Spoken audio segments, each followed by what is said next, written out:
Hey guys, welcome back to another helpful video of 1 to Step, and in this video I am going to show you how to link your social accounts into your Zedge account. So without any further ado, let's dive right into this exciting video.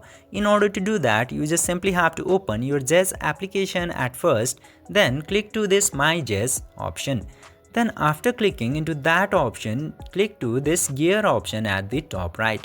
After going into gears, you will get this Zedge account into the top. Just simply tap into Zedge account and then go to manage account section.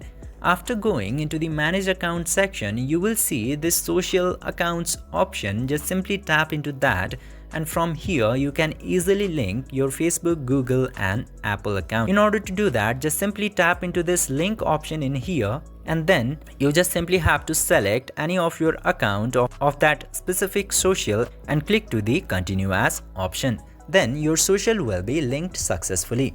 By following these very easy steps, you can easily link any of your socials into your Zedge account.